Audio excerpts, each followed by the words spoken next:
રામદાસ મેઘનને પણ જ્યારે જ્યારે મહાપ્રભુજીએ માંગવાનું કહ્યું ત્યારે એટલું માંગ્યું કે આપમાં ક્યારે પણ અભાવ ના આવે. ભક્ત માટે આ સૌથી મોટી માંગણી છે.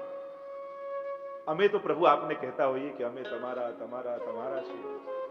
આપ જ્યારે કહો કે તું મારા પર આપને જ્યારે આપનો અધિકાર લાગે ત્યારે જીવને પ્રસન્નતા થાય કે મારા પર આપે અધિકાર કરો કૃપા, હું કરું વિનંતી, પોતાનો કરી જાણો, મને આપનો કરીને જાણો. ગિરધર જબ અપનો કરી જાણે, ઠાકોરજી જ્યારે જીવને પોતાનો કરીને જાણે ત્યારે ભક્તનું સ્વરૂપ કેવું બની જાય. ભક્ત ગાન કરતા કહે, મન વચન અને કર્મ વૈષ્ણવના ભાવમાં થઈ જાય. વૈષ્ણવ માટે અહોભાવ પ્રગટે અને વૈષ્ણવ જ્યારે મળે ત્યારે એમ લાગે કે આના હૃદય રૂપી સિંહાસન પર બિરાજી ઠાકોરજી મારે ત્યાં પધારે. કે ભગવત બુદ્ધિ એનામાં જાગે. ભગવત બુદ્ધિ વૈષ્ણવમાં જાગે ત્યારે માનવું કે ઠાકોરજી આપણને સ્વીકારે, આપણને પ્રભુમાં પ્રભુ દેખાય, ગુરુમાં પ્રભુ દેખાય. પણ વૈષ્ણવમાં પણ જ્યારે આવો ભાવ આવે ત્યારે માનવું કે પ્રભુએ આપણો હાથ પકડ્યો. કરો કૃપા, હું કરું વિનંતી, પોતાનું કરી જાણો, મને પોતાનું કરીને જાણો.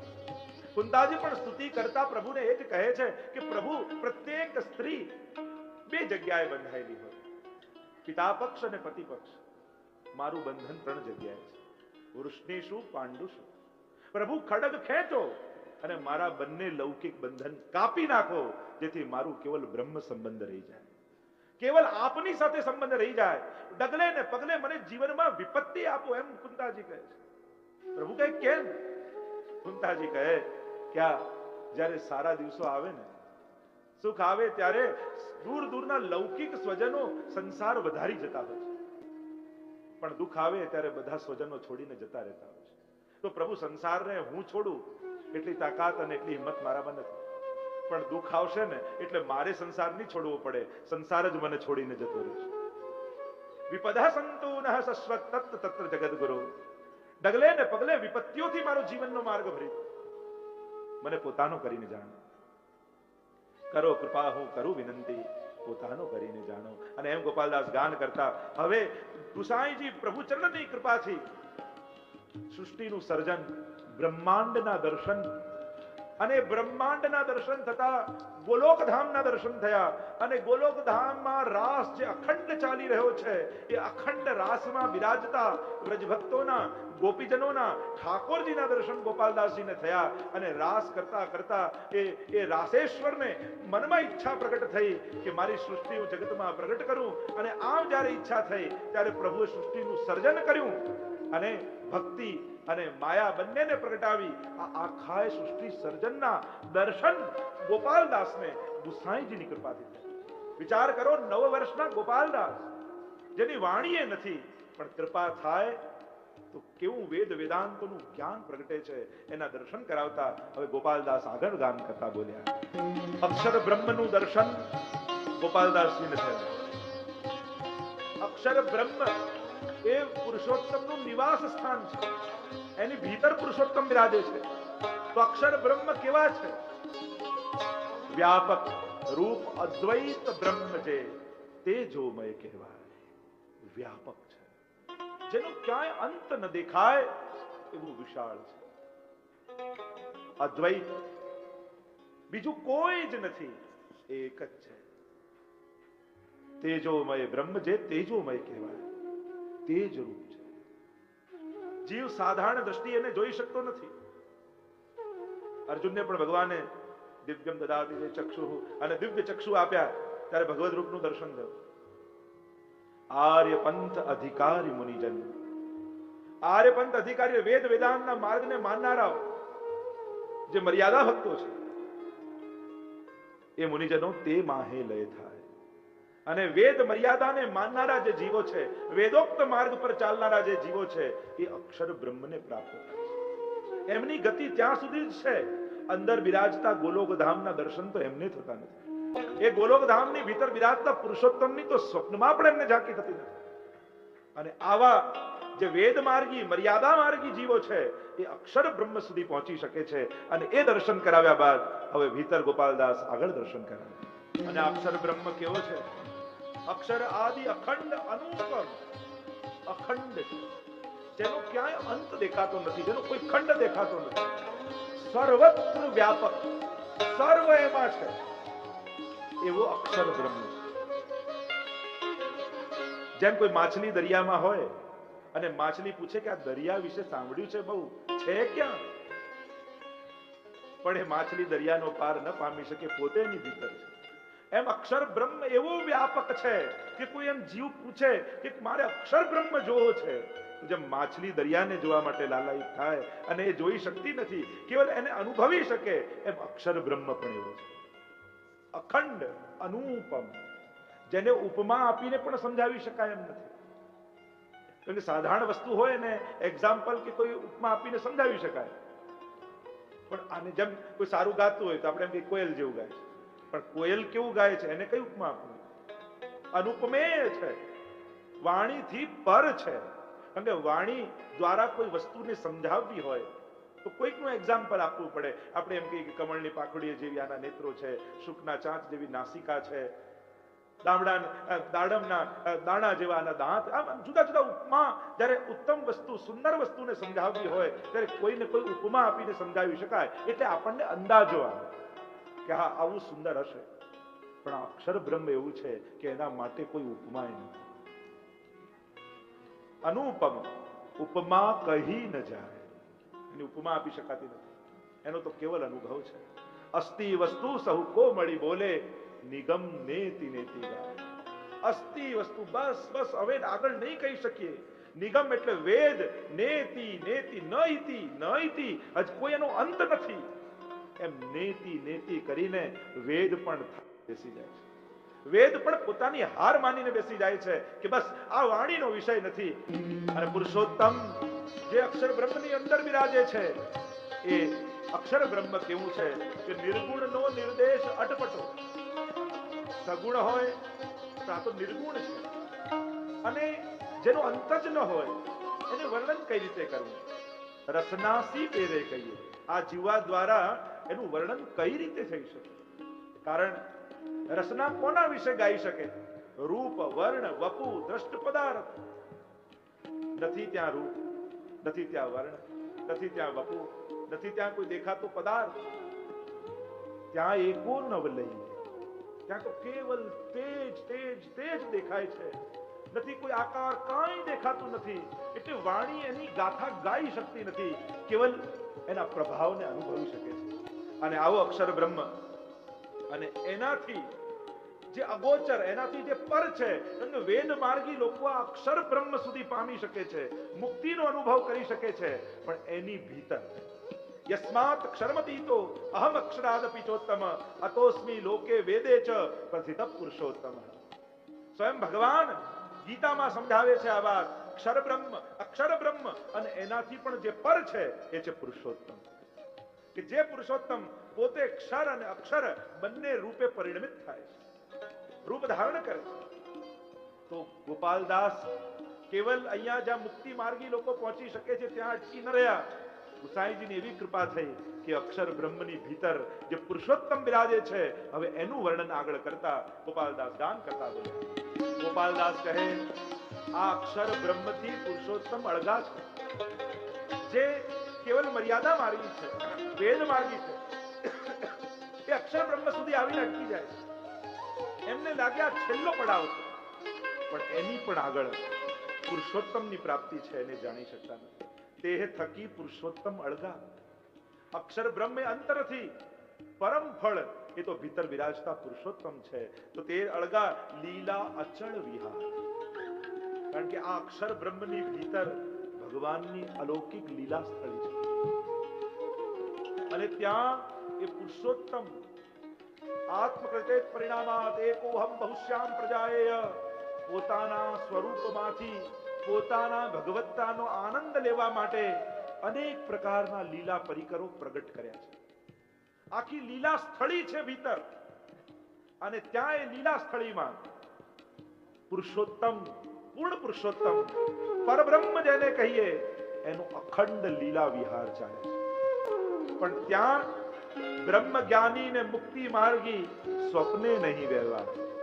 જે બ્રહ્મ જ્ઞાની છે, મુક્તિ માર્ગી છે, એટલે કે જે કર્મકાંડ દ્વારા મોક્ષ પામનારા છે અથવા જે અક્ષર બ્રહ્મની પ્રાપ્તિ કરનારા છે, એમને તો સ્વપ્નમાં પણ આ લીલા ભૂમિના, ભગવદ લીલાના સ્વપ્નમાં પણ દર્શન થતા નથી. કારણ કે આ સર્વથી પર છે, એ કેવલ કૃપા દ્વારા અનુભવાય છે.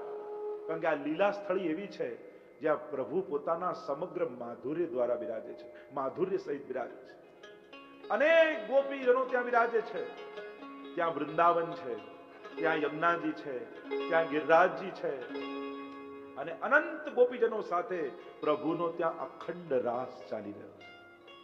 ગુસાઈજીની કેવી કૃપા થઈ, ગોપાલદાસજીના અક્ષર બ્રહ્મ સુધીના દર્શન થયા. કેવલ ત્યાં અટકી ન રહેતા ભીતર એમની દ્રષ્ટિ ગઈ, સમગ્ર લીલા સ્થળી દેખાઈ, અને હવે ભીતર જે રાસ ચાલી રહ્યો છે એ લીલા ભૂમિના દર્શન હવે ગોપાલદાસજી કરી રહ્યા છે, અને કૃપા કરીને આપણને સૌને હવે કરાવી રહ્યા છે. હવે ગોપાલદાસજી આપણા સૌ ઉપર કૃપા કરવા માટે, અને આ અગોચર જે કોઈ બ્રહ્મ જ્ઞાની કે મુક્તિ માર્ગીને જેના દર્શન થતા નથી, ગુસાઈજીની કૃપાથી પોતે કરી રહ્યા છે અને આપણને સૌને કરાવી રહ્યા. કેવા દર્શન થયા? જ્યાં શ્રી વૃંદાવન આદિ અચલ શશી શરદ રેણુ બહુવેશ. જ્યાં સુંદર વૃંદાવનના દર્શન ગોપાલદાસજીને થયા. અલૌકિક વૃંદાવન છે. સુંદર સુંદર લતા પતાઓ ખીલેલી છે, સુંદર પુષ્પો ઉગેલા છે, મંદ મંદ શીતલ વાયુ વહી રહ્યો છે, અને એવું વૃંદાવન છે જે અખંડ શરદની રાત્રિ રહે છે, અખંડ ચંદ્રમાનો ઉદય ત્યાં રહે છે. અચળ શશી શરદ રેણુ બહુવેશ. શરદની પૂર્ણિમાની અખંડ રાત્રિ ત્યાં છે, અને એ રાત્રિમાં ઠાકોરજી, સ્વામીજી, અનંત ગોપીજનો અનેકવિધ પ્રકારની લીલા કરી રહ્યા છે. જો રાસ લીલા એટલે કેવલ રાસ જ નહીં, પણ હોરી લીલા, દાન લીલા, માન લીલા, જેટલી પણ લીલાઓ છે એ બધી રાસ લીલાઓને અંતર્ગત જ કહેવાય. એ બધી રાસ લીલામાં જ કહેવાય. આપણે એમ માની કે રાસ લીલા એટલે કેવળ રાસ કરે. જેમ તમે વ્રજમાં જાઓ ને પરિક્રમા કરવા, અને પરિક્રમા કરવા જાઓ ત્યારે રોજ ત્યાં રાત્રે રાસ થાય. હવે રાસ થતો હોય એમાં દાન લીલા કરે, માન લીલા કરે, હોરી લીલા કરે, મયુર નૃત્યની લીલા કરે, આ બધી લીલા કરે, પણ કહેવાય શું? આજે રાસ છે એમ કહેવાય. આજે રાસ થવાનું કહેવાય રાસ લીલા, પણ અંતર્ગત બધી જ લીલાઓ થતી હોય. એમાં રાસ લીલાને અંતર્ગત આ બધી જ લીલાઓ છે. અને રાસ લીલાના મુખ્ય 3 સ્થાન છે: વૃંદાવન, યમુનાજી અને ગિરિરાજજી. અને આ ત્રણેયના દર્શન ગોપાલદાસજીને થયા છે.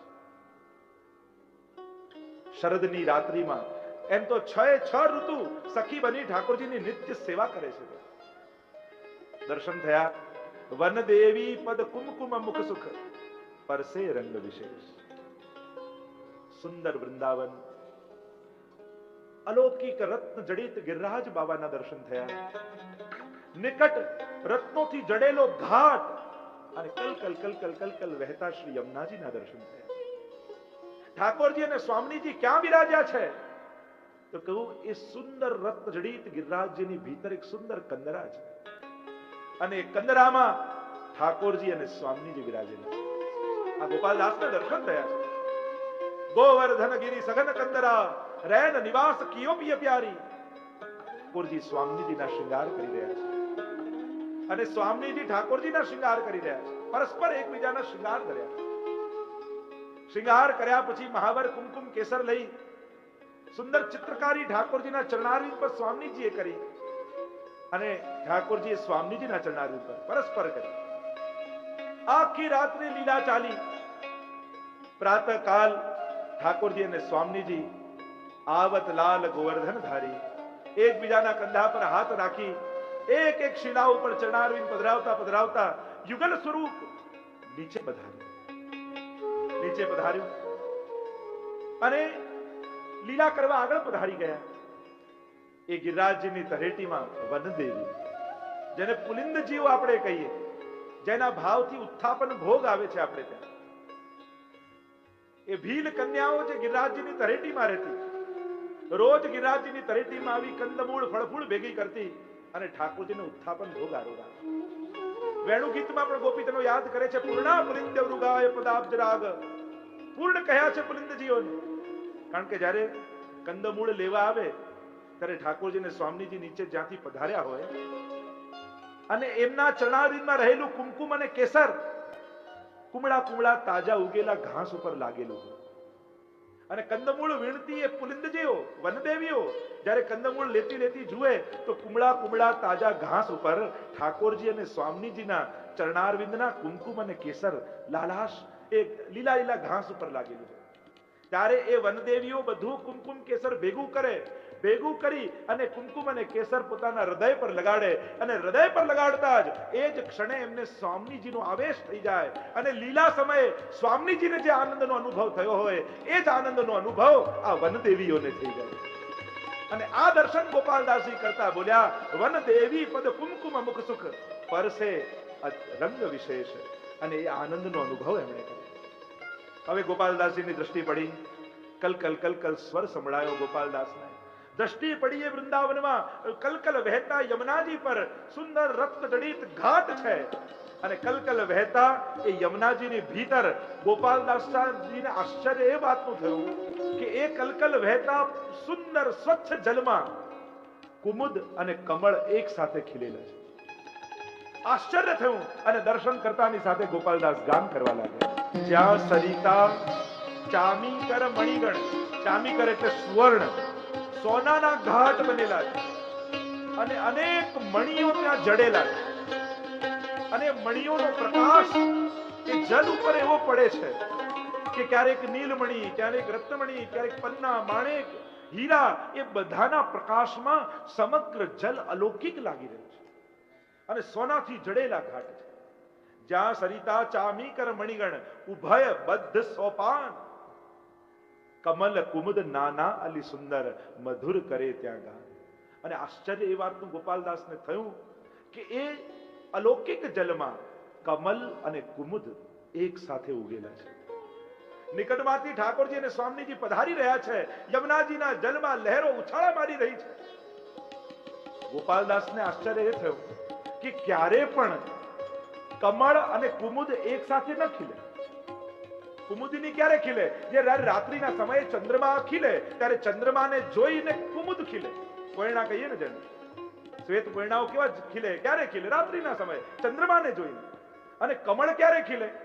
કે જ્યારે સૂર્યને જુએ ત્યારે કમળ ખીલે. આશ્ચર્ય અહીંયા લીલામાં એ છે કે કમળે ઉગ્યું છે, કુમુદ એક સાથે ઉગ્યું છે. આવું સંભવે કઈ રીતે? ત્યારે ગોપાલદાસજીએ ધ્યાનથી જોયું અને બધી વાત સમજાઈ ગઈ. કારણ સ્વામીજીનું મુખ ચંદ્રમા જેવું છે એટલે કુમુદ ખીલી ગયા, ઠાકોરજીનું મુખ સૂર્ય જેવું છે એટલે કમળ ખીલી ગયા. અને બંને નિકટમાંથી પસાર થઈ રહ્યા છે અને આ બંનેના મુખારવિંદના તેજ જ્યારે યમુનાજીમાં પડ્યા ત્યારે કમલ અને કુમુદ બંને એક સાથે ખીલી ગયા. અને એટલામાં તો ગુંજારો કરતા કરતા ભમરાઓ આવી ગયા અને ભમરાઓ આવી કમલ કુમુદમાં વિરાજી ગયા અને રસપાન કરતા કરતા મધુર કરે ત્યાં ગાન. કહ્યું કે ભમરાઓ તો ગુંજાર કરે, આ તો ગાન કરે. ગાન એને કહેવાય જેમાં સ્પષ્ટ શબ્દો સંભળાતા હોય. તો કહ્યું કે આ લૌકિક ભ્રમરો નથી, અલૌકિક ભ્રમરો છે. જે લીલાના દર્શન કરે છે એ લીલા સ્પષ્ટ શબ્દો સાથે ગાઈ રહ્યા છે. અને જ્યારે આવા દર્શન ગોપાલદાસજીએ કર્યા, હવે એમની દ્રષ્ટિ ગઈ સુંદર વૃંદાવનમાં કેવા કેવા પુષ્પો ઉગ્યા છે એનું વર્ણન કરતા ગોપાલદાસજી ગાન કરવા લાગ્યા. કેવા પુષ્પો ઉગ્યા છે? કનક લતા, કનક માલ લતા માલતી, જે પીત ચમેલી જેને કહીએ, કનક લતા માલતી મલ્લિકા મોગરા ઉગ્યા છે. વિવિધ કુસુમ મકરંદ, સુંદર સુંદર અલૌકિક પુષ્પો ઉગ્યા છે.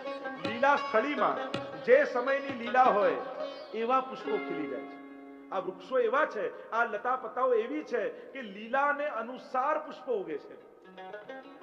જેવી ઋતુની લીલા હોય એ ઋતુના ફૂલો ખીલી જાય. માલતી મલ્લિકા મકરંદ કુસુમ મકરંદ શીતલ પવન ઝકોરે લહેરે પરસે અતિ આનંદ. અને મંદ મંદ પવન વાઈ રહ્યો છે અને એ પવન પુષ્પો પરથી સુંદર સુગંધ લઈ અને જ્યાં ગોપીજનોના શ્રીઅંગને સ્પર્શ કરે છે અને સ્પર્શ થતાની સાથે અતિ આનંદ. એમ લાગે જાણે ઠાકોરજીનો સ્પર્શ થઈ ગયો હોય એવો આનંદ આપી રહ્યા છે. ત્રણ પ્રકારના પવન લીલામાં વહે છે, મંદ, શીતલ અને સુગંધ.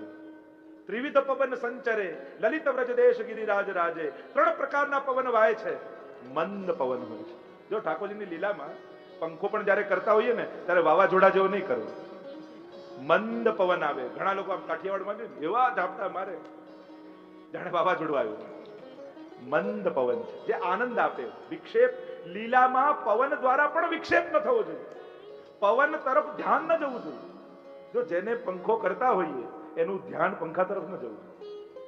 વિક્ષેપ નહીં, લીલામાં સહાયક હોવું જોઈએ. મંદ, શીતલ, થોડુંક શીતલ, જે આનંદ પ્રગટાવનારો હોય, રોમાંચ પ્રગટાવનારો હોય. મંદ, શીતલ અને ત્રીજું સુગંધિત કરે. એ મંદ સુગંધ પુષ્પોની વહીને લઈ જાય.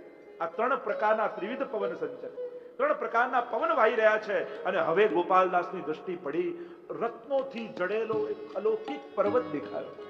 અને જ્યાં આ દ્રષ્ટિ ગઈ અને ગોપાલદાસજી હવે ગિરિરાજ બાબાના સ્વરૂપનું વર્ણન કરતા બોલ્યા. કેવું સ્વરૂપ ગિરિરાજજીનું છે! પદ્મરાગ, માણેક, પદ્મરાગ એટલે માણેક, મરકતમણી એટલે નીલમણી, નીલમ, અનેક સ્ફટિકો, રત્નોથી જડેલા ગિરિરાજજી. લીલામાં આવું સ્વરૂપ છે ગિરિરાજજી. અનેક રત્નો, એનો પ્રકાશ એવો દિવ્ય આવી રહ્યો છે, એવો દિવ્ય આવી રહ્યો છે કે આખું વાતાવરણ અલૌકિક લાગે. શ્રી ગોવર્ધન સોહે. ગર્ગ સંહિતામાં તો ગોલોકધામનું જયારે વર્ણન કર્યું ત્યારે કહ્યું ગોલોકધામમાં શ્રી યમુનાજી વિરજા નદી રૂપે છે અને ગિરિરાજજી શતશૃંગ પર્વત રૂપે છે. જ્યારે ઠાકોરજીના મનમાં લીલામાં સ્વામીજીએ મનોરથ કર્યો કે કોઈ એવું સ્થાન આ પ્રગટ કરો જ્યાં સુંદર કંદરાઓ હોય, કંદમૂળ ઉગતા હોય, ઝરણાઓ વહેતા હોય અને જ્યાં આપણે એકાંતમાં વિહાર કરીએ. અને કહેવાય કે એ જ ક્ષણે ઠાકોરજીના હૃદયમાંથી તેજ પુંજ નીકળ્યું, 100 યોજન ઉપર ગયું. ઠાકોરજીએ હાથ રાખ્યો અને 100 શિખર વાળા શતશૃંગ નામથી ગિરિરાજ બાબાનું ગોલોકધામમાં પ્રાગટ્ય થયું. સ્વામીજીના મનોરથ રૂપે પ્રગટ થયા છે. કહેવાય કે સ્વામીજીના ચરણારવિંદમાં જે ચિહ્નો છે એમાં એક નંગનું ચિહ્ન છે અને નંગના ચિહ્નમાંથી ગિરિરાજજીનું પ્રાગટ્ય છે. અને એટલા માટે આટલા બધા રત્નોથી જડેલા ગિરિરાજ છે. વાર્તા સાહિત્યમાં પ્રસંગ આવે છે, કૃષ્ણદાસ મેઘને એકવાર મહાપ્રભુજીને વિનંતી કરી કે જયરાજ, આપ તો આજ્ઞા કરો છો કે ગિરિરાજ બાબા રત્નજડિત છે, કૃપા કરીને મને દર્શન કરાવો.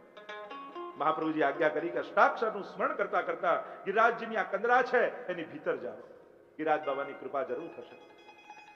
પ્રસંગ આવ્યો, અષ્ટાક્ષરનું સ્મરણ કરતા કરતા જાણ કૃષ્ણદાસ મેઘને ભીતર પ્રવેશ કર્યો. અંદર પ્રવેશતા જાય અને મહાપ્રભુજીની કૃપાથી રત્ન જડિત ગિરિરાજ બાબાના દર્શન થયા. આવું સ્વરૂપ ગિરિરાજજીનું છે. અને કહ્યું કે આ દુર્લભ તત્વ કેવું છે! બ્રહ્મા રુદ્ર ત્યાં કોણ બાપડા, શ્રી હરિનું મન મોહે.